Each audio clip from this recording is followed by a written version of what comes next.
Então, por gentileza, nós vamos agora partir para a arguição. Você pode responder logo após a fala de cada um dos membros da banca. Então, né, gostaríamos de passar a palavra para um membro externo, que é a professora Cornélia Eckert, da URGS. Pode ser? Adelson, Pedro e Scott, concordam que passemos a palavra para essa convidada de Silvia? Lady first. Concordo, então. Perfeito. Então, professora Cornélia, a senhora pode fazer uso da palavra num período de 30 minutos, inclusive com a réplica da candidata. Perfeito? Então, a senhora pode me indicar, contabilizamos o contabilizar tempo. São quando 16 horas. 15 minutos, a senhora me avisa, por favor? Pois não. Muito obrigada.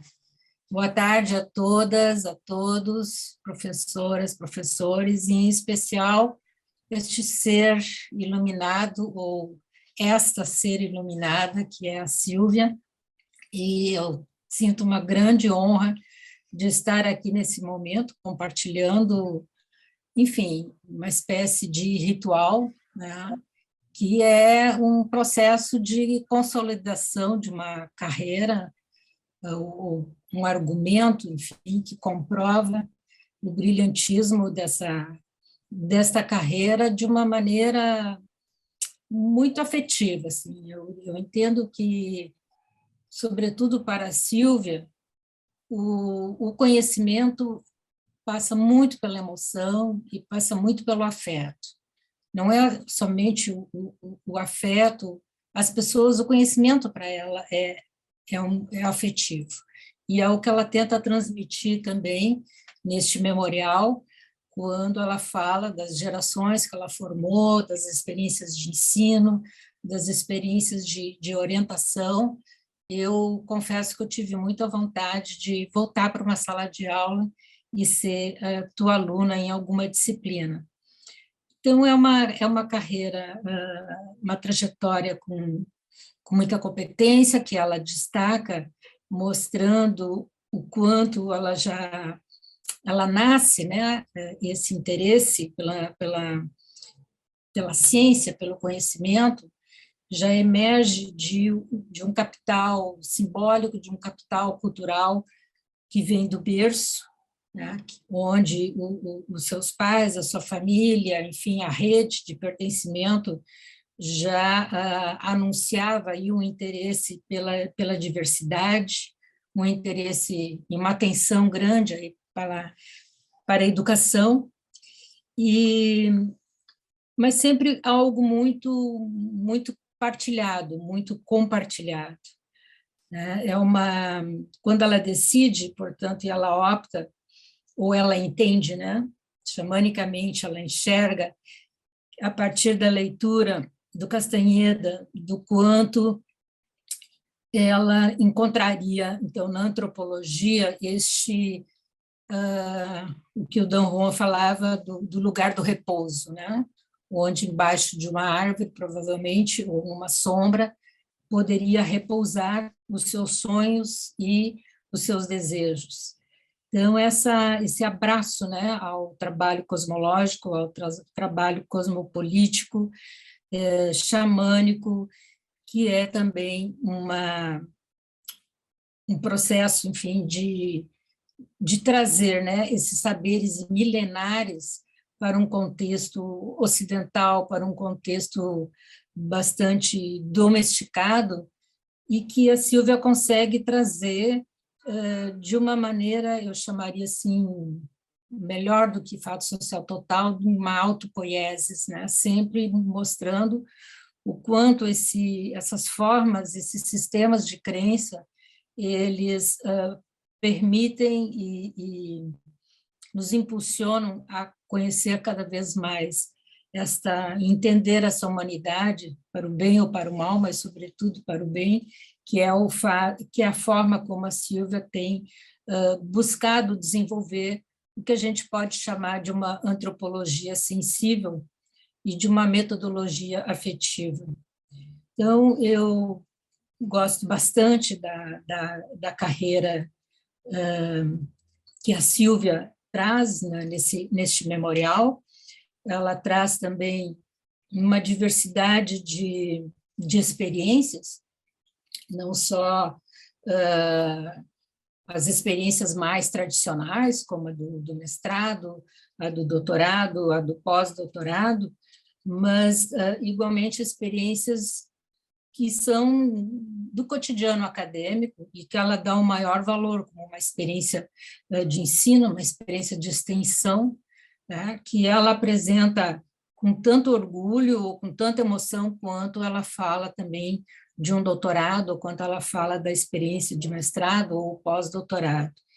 Então, se misturam bastante essa luta por este conhecimento sensível através dessas diversas formas de empreendimento. Ao contrário de sempre destacar qualquer uma dessas atividades como uma atividade burocrática, apesar de que de vez em quando ela reclama por causa da burocracia, mas, de modo geral, ela apresenta cada uma dessas atividades em todo o seu memorial, que não é pouca coisa, mas são 3 volumes apresentados pela Sílvia, de modo que, a cada momento, essas diferentes experiências se misturam, né? Assim como uma prática de dom e de contradom, quase uma magia, como diria o Marcel Mauss, se não uma magia. Então, este memorial apresenta esta trajetória e ficam, claro, algumas questões a serem talvez melhor elaboradas, em grande parte dada a afinidade que eu tenho com a Sílvia, de nós compartilharmos aí as experiências de ensino de audiovisual e, eventualmente, produções de audiovisual da minha parte. De qualquer maneira, hoje eu pude testemunhar de uma maneira mais efetiva o conteúdo da tua tese de doutorado, tá? Que é uma tese que traz uma interseção de diferentes áreas de conhecimento, né? Essa tua passagem pelos Cariri Chocó, 9 meses de campo, experienciando as questões, né, do xamanismo, do corpo fêmeo, e onde tu transitas, e aí eu não sei se é pela primeira vez ou se já vinhas em outros momentos, tu transitas de uma maneira muito mais profunda nas áreas do que seria talvez conhecidos por antropologia da religião e antropologia da saúde ou do corpo, e enquanto, portanto, é um momento aí de inflexão bastante importante, de pertença e de diálogo com essas 2 áreas de conhecimento. Eu não sei até que ponto tu te sentes efetivamente alésia, identificada com essas áreas de conhecimento, né? Mas te perguntaria aqui se não foi possível em nenhum momento a tradução dessa tese e também a publicação no Brasil. Eu entendo que é um trabalho de muito potencial, sobretudo por aquilo que o João, você mostrou como sendo uma liderança, de chamar atenção sobre a importância de recuperação ou de compreensão, né, das culturas indígenas, das sociedades indígenas do Nordeste do país, muitas vezes invisibilizadas por uma série de razões que nós conhecemos sobre a forma como o colonialismo foi impecável em apagá-los, em domesticá-los e civilizá-los para um processo de cancelamento dessas culturas. E então eu vejo tanto não só o professor João, mas várias outras referências do Nordeste, da qual a presença do próprio Perry Scott aqui é fundamental, que diz respeito a justamente trazer um patrimônio etnográfico e etnológico sobre os indígenas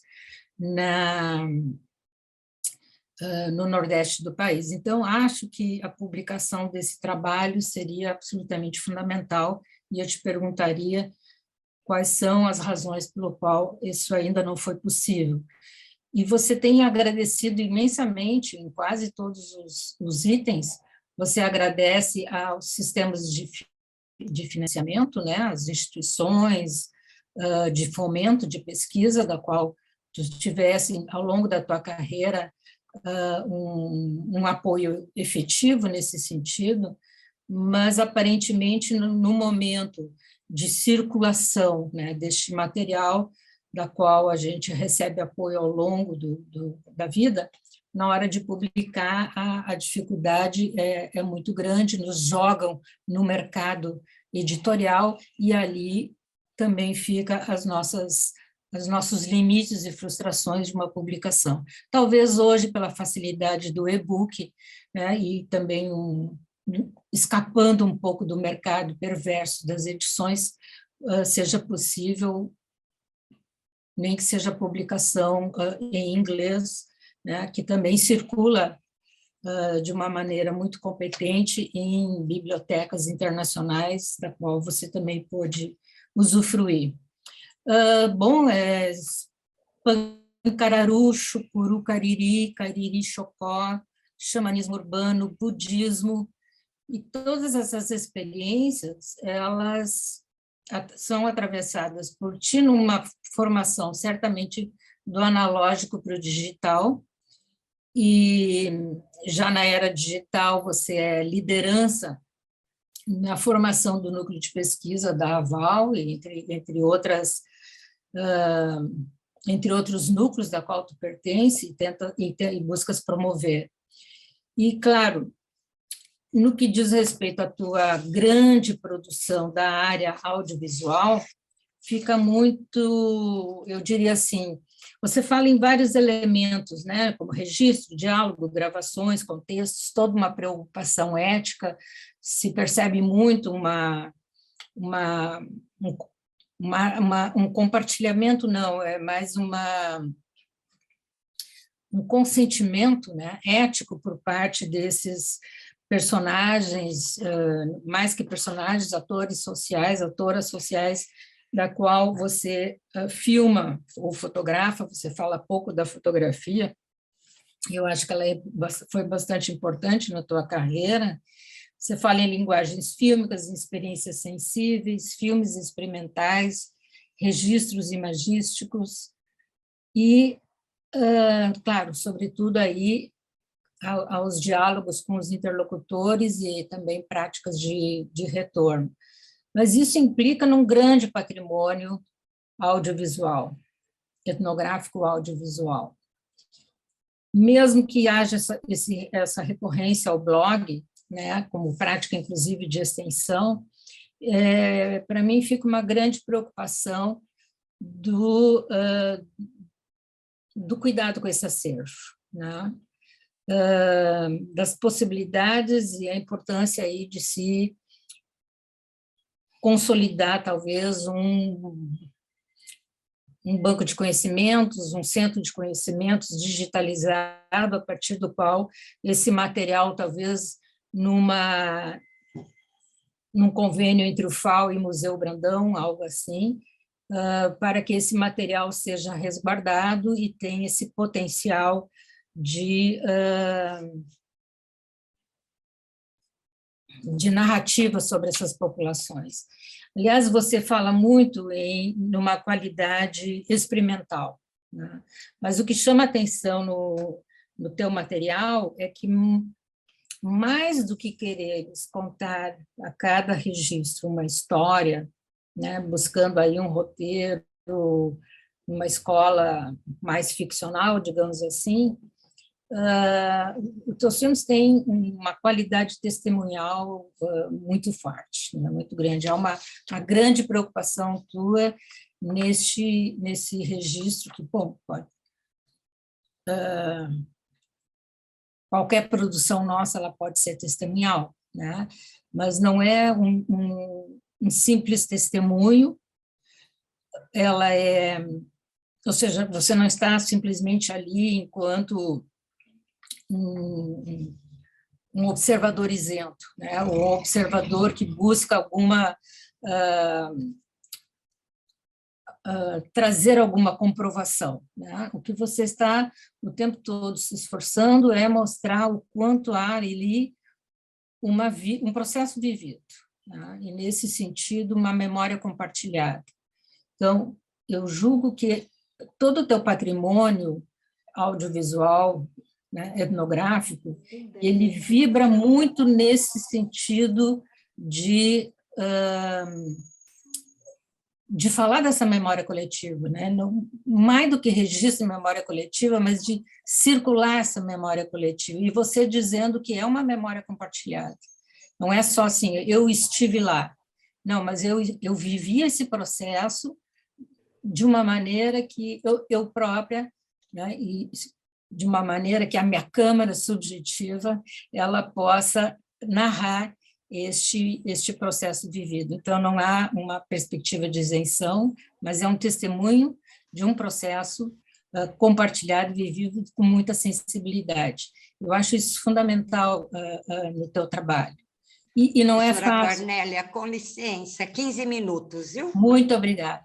Então, eu reforço aqui, pensando no Paul Ricoeur, né, na preocupação dele na criação desses acervos universais contra o esquecimento, não que o esquecimento também não seja saudável, mas da presença dessa memória coletiva de uma maneira muito vívida, né, de uma maneira que ela vibre como um tempo a ser sistematicamente relembrado, revivido como um conhecimento sobre essa memória coletiva. Então, a minha preocupação aqui com as questões de acervo, de toda essa tua produção. Uma única pequena crítica, eu percebi, talvez até injustamente, uma ausência maior de referência a uma rede brasileira ou rede latino-americana audiovisual. Você é uma mulher muito internacional, tá? Tem uma rede internacional absoluta, incrível, todo mundo morre de inveja, provavelmente, dessa qualidade com que você tem de um diálogo internacional.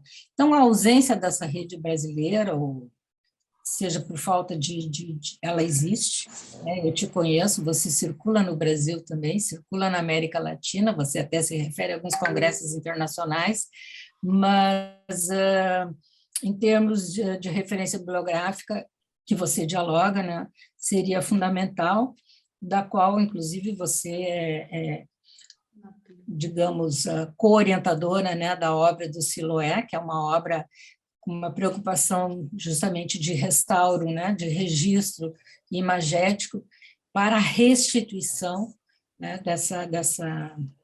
dessa memória coletiva apropriada e bem apropriada por essas populações para a sua adoração. Então, era um pouco isso que eu gostaria que você reagisse. No mais, assim, mil obrigadas mais uma vez por esse convite, e não quero mais tirar o teu tempo de reação. Obrigada, professora Cornélia. Silvia, você tem 10 minutos para comentar as observações da professora.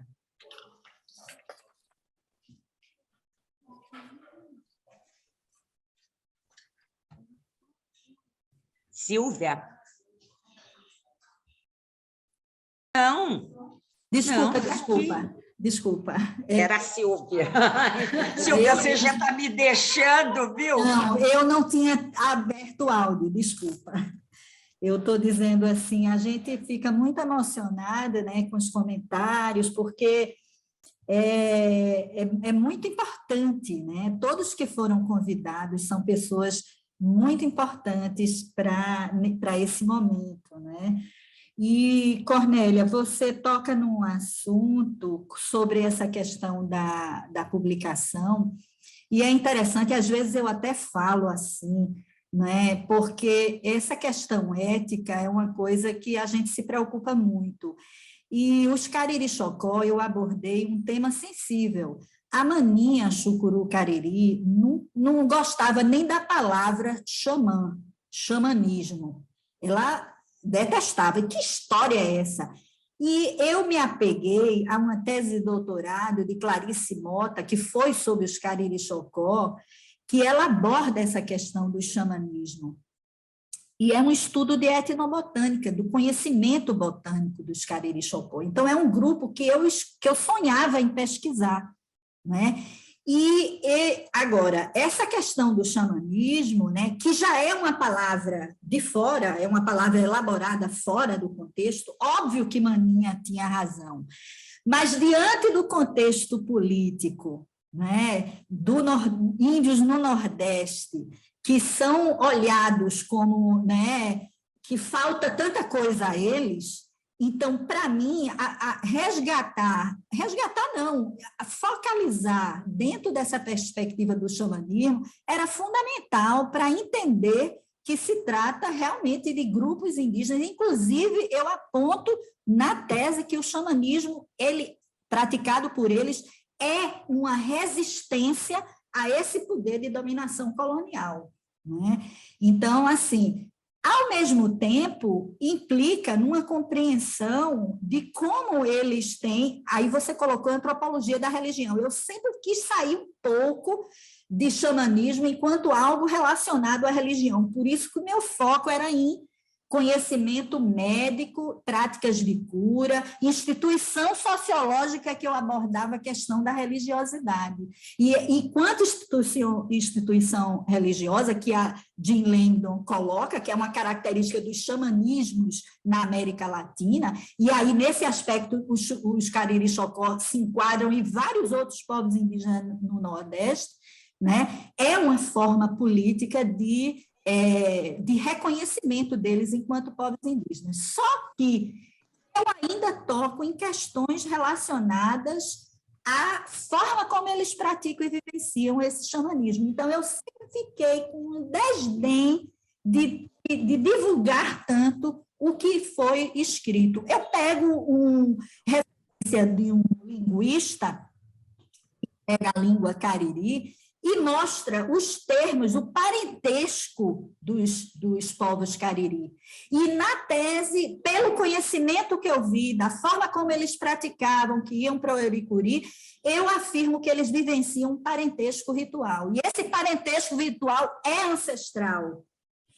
Então, isso é uma coisa que eu abordo e que eu fico em dúvida se os próprios grupos indígenas, os próprios Cariri Chocó querem que divulguem isso. Entende? Então, entra meu limite ético. Agora, obviamente, um compromisso que eu tenho com o grupo é de traduzir e de conversar com eles realmente sobre essa tese. Uma coisa que eu não fiz até hoje. Você tocou num ponto realmente de que importantíssimo e necessário, né? Eu traduzir e ter esse diálogo com eles na tradução, né? Até. Aí eu lhe daria essa resposta, né? Então, eu nunca me esforcei na publicação dela, cheguei a apresentar trabalhos, traduzindo uma parte de capítulo, um trecho, algumas coisas, eu cheguei a fazer, mas tem esse aspecto, né? Uma outra coisa que você perguntou, né, sobre acervo, né? Todo esse material, por exemplo, do Estrela Universal, eu dei cópia para eles. Então, esse compartilhar o material eu sempre quis. Agora, Quando eu trabalhei com os índios, por exemplo, a pesquisa do Atlas, que eu cheguei aí para a área indígena, filmar, né, fotografar e tudo mais, era com aquelas fitinhas mini DV. E eu perdi muito material por conta de não armazenamento adequado, de que eu nem sabia direito. Então, ficou muito material. Agora, eu doei material, né, para o grupo de pesquisa que, inclusive, doei também material documental, né? O Adelson pode falar disso, né? E doei para o Celso, que tem uma produção junto com a Ademir, o material do que poderia ser recuperado desse material. Inclusive, tem filme de Celso sobre mania que está utilizando imagens minhas. Eu ainda não assisti, mas está. Mas eu nunca trabalhei com esse material dos grupos indígenas, entende? Eu nunca, e perdi muito material. Agora, com relação a esse acervo, é um acervo sensível, esses da pesquisa com relação à ayahuasca, é sensível porque as imagens, muitas imagens, então eu preferi não formar um banco de imagens, eu preferi doar para os grupos. E com relação ao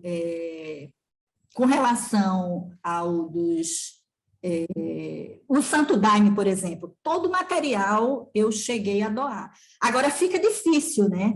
É bom porque tem sempre cópias, mas não é material. Tem material que eu não posso nem compartilhar. Na tese de doutorado, que eu usei o registro audiovisual, no Comitê de Ética, na Universidade de Manitoba, eu me comprometi em destruir todo o material. Um compromisso, porque lá o registro audiovisual é uma coisa de outro mundo, porque uma da banca, inclusive, a Pat Crawford, ficou espantada como eu tinha imagens e que as pessoas autorizaram aquela imagem. Eu cheguei a cortar material, porque eu disse, não, realmente eu não vou utilizar isso, né, na tese, que tem umas imagens fotográficas, digital still, fílmica, né, que eu uso explicações. Então, é um material que eu não mantive, né?